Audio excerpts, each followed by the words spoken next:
All right, what I want to finish today up with is just a quick discussion of some web concepts. For most of you, I'm guessing this is going to be some very basic review, but I want to make sure we're all on the same page, and I don't want to embarrass anybody to say, everybody understand this? And the first thing I would like to do before I go take a look at the notes is just show you briefly what a flash drive looks like when you've got portable apps done. What you'll have, and I've got a few extra things here, is a portable apps folder.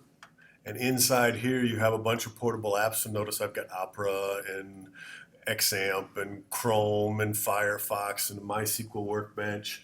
These are actually applications. I can go find an exe file and run them without installing anything on this computer. So this is ultimately what your lab is going to look like when you do it. You should see an XAMPP folder. I have two of them because I've never gotten rid of XAMPP 2. I don't need it anymore. But there's an XAMPP folder. Got some hidden files that don't matter and a docs folder. And most of the rest of this is just my junk. But there'll be a start menu that launches portable apps.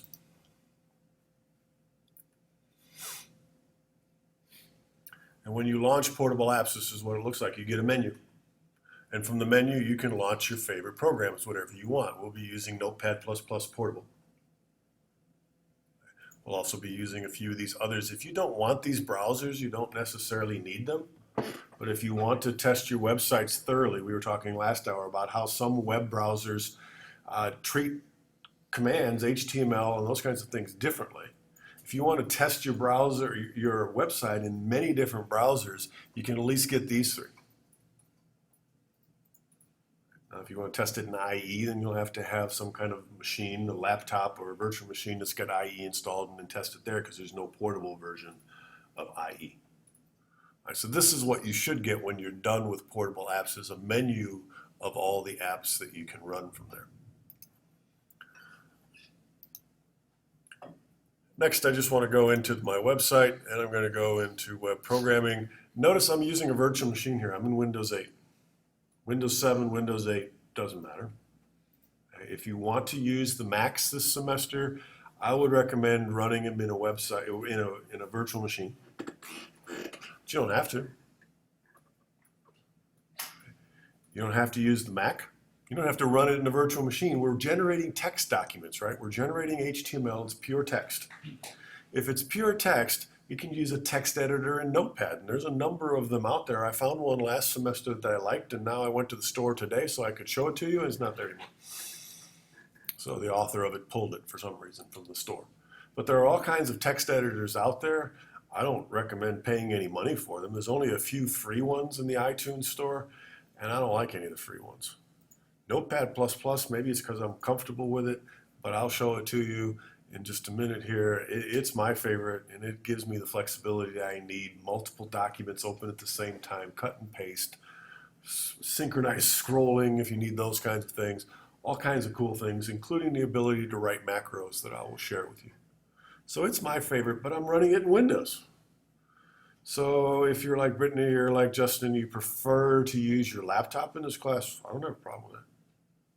You don't need the Mac here. I use it because I kind of have to. That's where my recording software is. That's why I use it. And it really doesn't hamper me any here.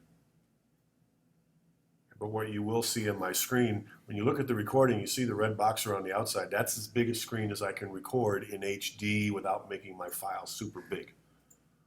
So that's why I'm not recording the whole screen, but for the purposes of our class, that's plenty. I'm going to open the web concept notes. Just sit back, just some concepts here I want to get into your head before we get on to actually doing some of this stuff. As I mentioned before, web pages are defined using HTML. That's short for Hypertext Markup Language. Notice it's not a computer language, it's a markup language. We take text and we mark it up. We say, I want this text to be read. I want this text to be in a bulleted list. I want this text to be in a table. I want this text to be size 12. We mark it up. I want this image to float to the right of this text. I want the text to wrap around it. It allows us to format documents using commands that you have to learn. There's another version of it called the XHTML. That's an older version. It's gone away. And it hasn't gone away. It's definitely still out there. But it is not the latest and greatest. The latest and greatest version of HTML is HTML5. What you will often get dinged for in this class is you'll do research and you'll get XHTML answers to your questions that work, because XHTML still works. But it's been deprecated. That's the term we talked about before. Deprecated means it still works, but new development shouldn't use it. I want you to stick with HTML5 in this class. HTML defines what text is displayed and how. Technically, HTML describes what? CSS describes a little bit more of the how, but both are part of it. Formatting something as a table is not CSS. Formatting the table to say I want the borders to be blue and the background colors of the cell to be a light yellow, that's CSS. You'll learn the distinctions as we go. It's just pure text that allows us to create documents that web browsers, like Firefox, then interpret. They look at the command and say, oh, he wants that to be red text. I guess I'll make the text red. The web browser, in a way, does the compiling for you. It takes the HTML, instead of the word red showing up on the screen, it changes text to red. The browsers all know how to do that. Unfortunately, the browsers are all created by different companies, so the browsers all do it differently to some extent, because they don't all completely meet the HTML5 standard. But they do a pretty consistent job. If you tell it to take text and make it red, you'll get red text in most cases for today's browsers. You have to get into some of the really complicated stuff before the browsers today are really quite different. So multiple browsers is not something we're going to worry about early on. We will just, for demonstration purposes, look at your page in Firefox, look at it in Chrome, maybe look at it in Internet Explorer, and see that for the simple stuff that we're doing, they don't look any different. HTML is pure text. You can use Microsoft Word to generate this stuff, but then you better save it as pure text.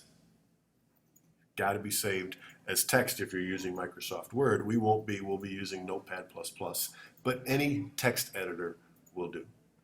When you save it, it gets saved as an HTML file, an HTML extension, but inside is pure text, so you can open it in Notepad. Windows Notepad can read any HTML, CSS, PHP, JavaScript. It'll read it all because it's just text.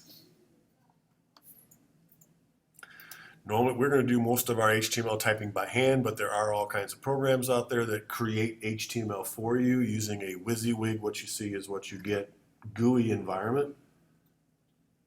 But you need to understand the raw HTML, because next semester we're going to be writing programs that create HTML. So I'm going to ask you not to use Expression Web. You won't be doing yourself any favors. You could use Expression Web, drag stuff around, make it look beautiful on the page, and then take a look behind the scenes and see what HTML it created. You can do that. And then turn it as your own, and I won't be able to tell a difference. But you're not going to be learning it exactly right either. So it's a tool, but not one we'll be using too much in this class. As I mentioned before when I wasn't recording, all web pages that you access from the internet are stored on a web server someplace. Fatcow.com is my web server. Midstate Tech has its own web server. In the networking class, they build their own web servers. You can have a web server at home. Right? All web pages that are accessed from the internet are stored on a web server. That web server is connected to the web developer, you. I may be using Expression Web, and you generate HTML, you throw in some images, some CSS files, and you store them on the web server, and then somewhere out there, in Montana or wherever, somebody says, I want to see that web page. They send the signal using their browser to the web server saying, I want your web page. The web server sends that information. The browser pretties it all up to make it look exactly the way that you designated, and then displays it to the user. Next semester, we'll add some more stuff over here on the web server side. We can write programs on the web server side to do pre-processing before the page is sent. Database components are very common. Creating even more dynamic web pages. The web pages, this says HTML. What I should put in that list as well is JavaScript. You can, when you send a web page, include JavaScript in that web page so that the page can process things before the signal is sent back. The more JavaScript you have, the bigger your web page is. So you want to limit it to some extent, though today with our 30 meg sample connection speeds, speed of a web page is not the issue it used to be. It's still an issue. Nobody wants to go to a page and watch it load for a minute and a half. Right? But today, some very, very complex pages load very, very quickly because of the high internet speeds we have. The other thing to remember, we talked about it briefly, is not everybody's looking at your web page using a high-powered internet connection at home. They might be using a 1G, 2G, 3G internet connection on their phone, and then if your web page takes a minute, it normally takes 5 seconds, and now it takes a minute and a half, they'll leave. So it's still something to consider. What's the difference between a web page and a website? Well, if we go to my website, these are a bunch of pages that are all linked. This is a web page. This is the courses page on my website, my MSTC site. A site is lots of pages with lots of images and links to other pages and back and forth and around. So a site's just lots of pages that are related. You can make as many sites as you want. My attendance page is a separate site. It's not part of my mid-state site. It's a separate site. But how does the browser know that this is supposed to be indented, that's supposed to be bold, this is supposed to be gray? How does the browser know that? It's in the CSS. How does it know the background page is supposed to be light blue? How does it know the phone's supposed to be over here on the right? It's all in the CSS and the HTML combined. How does it know that when I click on Robert's name, it's supposed to turn blue and this combo box is supposed to change to present? That's JavaScript. JavaScript is just sitting in the background going, oh, he clicked on a name, and I write a click event, basically, just like in C#. I write a click event that says if he clicks on a name, do this. How do we know to fill the combo box? It's HTML5. It's an HTML5 combo box. Though a combo box has been around for a while, this is an HTML5 one. Here's a different one. Well, watch what happens when I change semesters. I haven't tested this in a while. I don't do this very often. I hope it works. Get a warning. How'd that happen? Magic? No. Code. Okay. So I'm going to reset the attendance and then go to, now it went. And there's Tim's name in the iOS class last semester. But what you did, that wasn't JavaScript. How does this web page know, how did the last web page know who's enrolled in my iOS class last semester? It doesn't. But I went to semester 42, which I understand, okay, that's last spring. I went to spring semester of last year, and then some PHP on the other end said, wait a minute, it's Monday, what classes meet on Monday? Those three do. Magic? No. But all stuff that you'll learn how to do in this class. It's all tied together. The CSS to make the styling, but notice the phone is over here now, and then these are in columns. How does it know when to do the column? It doesn't. I taught it. I taught it to make those websites easier for me to use. So websites versus web pages. You can have a single page website. There are a few of those, but that's pretty rare nowadays. Usually one web page links to another, comes back, has a menu bar. Here's my menu bar down here at the bottom, and I can jump around between pages. Sometimes combo boxes switch me between pages.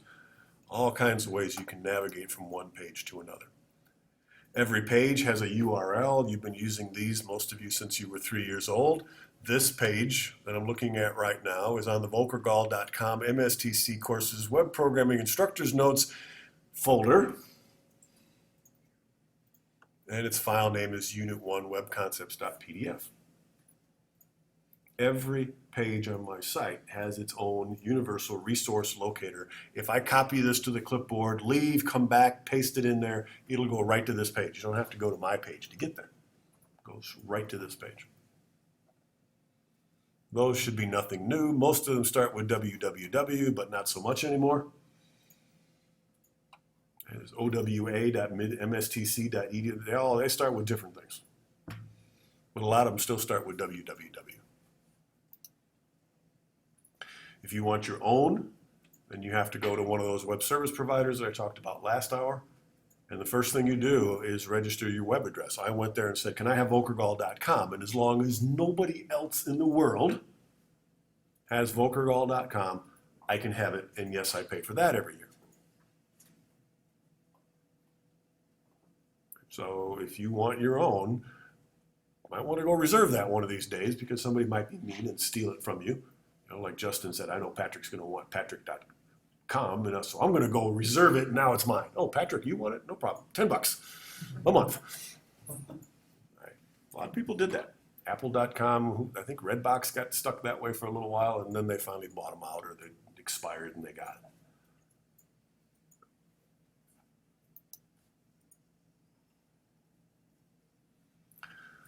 Inside each page, there are all kinds of things. As we saw, there could be links on a page.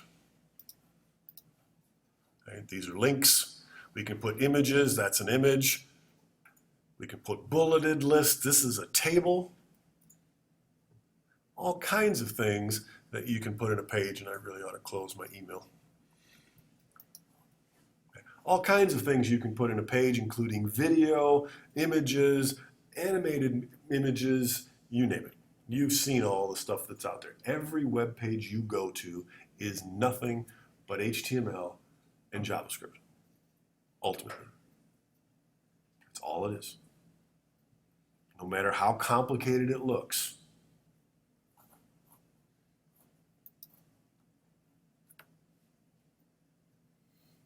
Pictures changing, news changing, it's all HTML and JavaScript. The JavaScript is what's making this page animate. Kind of stuck on the news here. I don't know if it's mine or what it is, but if these animate, the pictures change, it's because JavaScript is changing. And you'll learn how to do that in this class.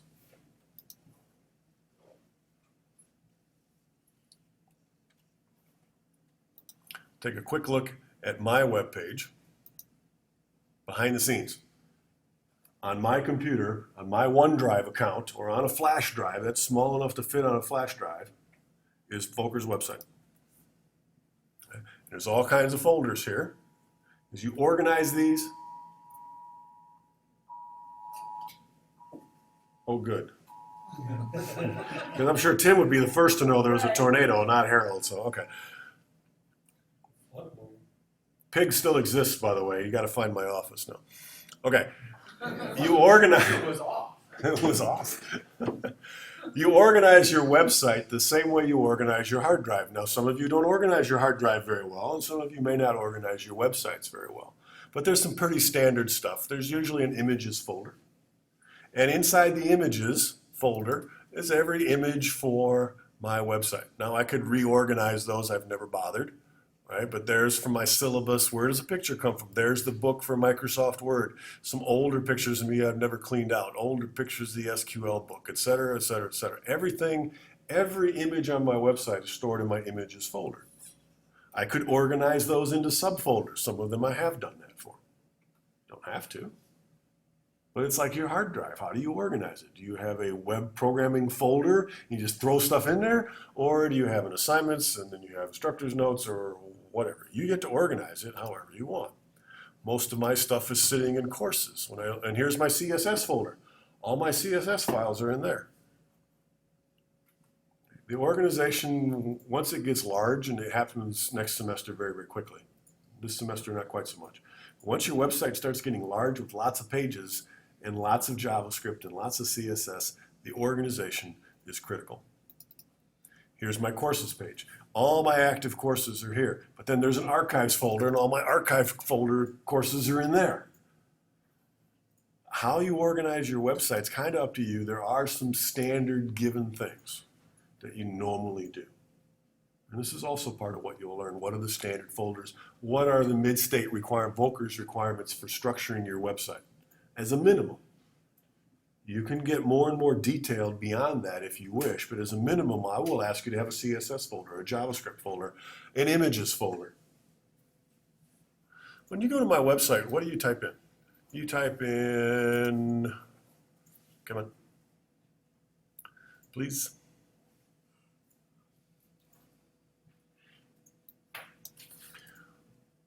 If you're brave, you just go volkergall.com and then maybe MSTC.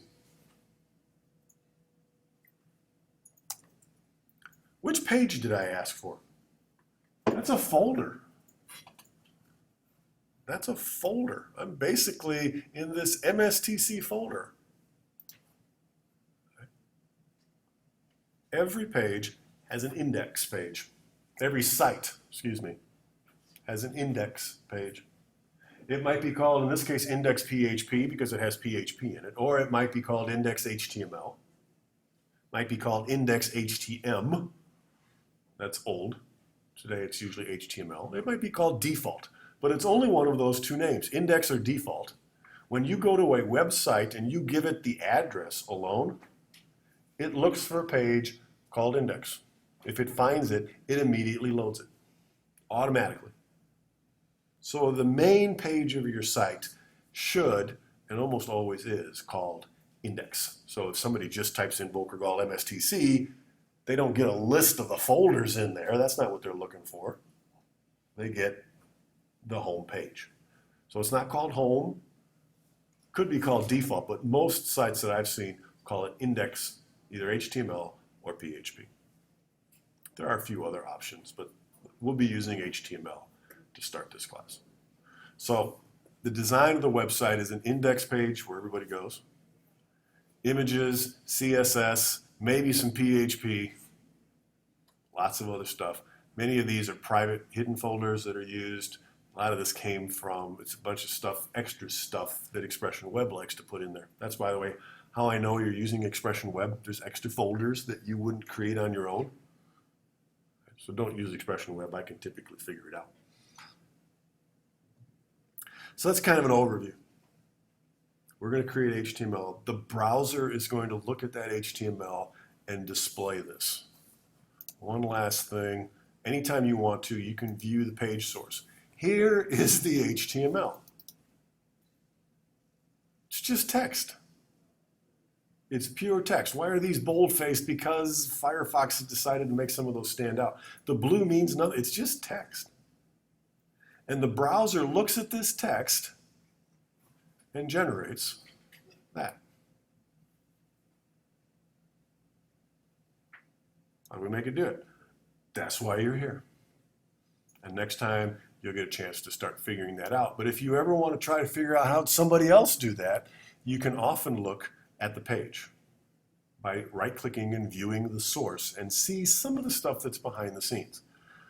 What you can't see here is that the title bar up here at the top, it's got my nav bar and all that stuff in there. The home schedule courses, the actual file doesn't contain that. That was created by PHP. And so this isn't really the HTML that I have behind the scenes. It's the end result of PHP generating HTML. Oh my God. It's a good thing we got a whole year to do this because there's a lot to it. It's not as hard, I don't think, as programming, but there's still a lot to it. And we're going to cover it all, and you'll be able to create some pretty cool web pages. I'm getting pretty impressed with my assignment tracker page and all the cool things that it'll do. Part of this last couple of weeks was spent teaching it to import files. So I don't have to type all your names in, especially all those programming logic names and all that. I don't have to type all those in, just import them. And that was a learning experience. Now it looks like magic, but it works. So that's where we're headed. Next time, did I give you an assignment? I said I wanted you to do the lab. The lab. Okay? And John, you still got your book out. Can I borrow that for a second? I think I'm going to assign you chapter 1, but I want to make sure chapter 1 is the right page. Chapter 1 kind of covers what I just talked about, plus a little bit more.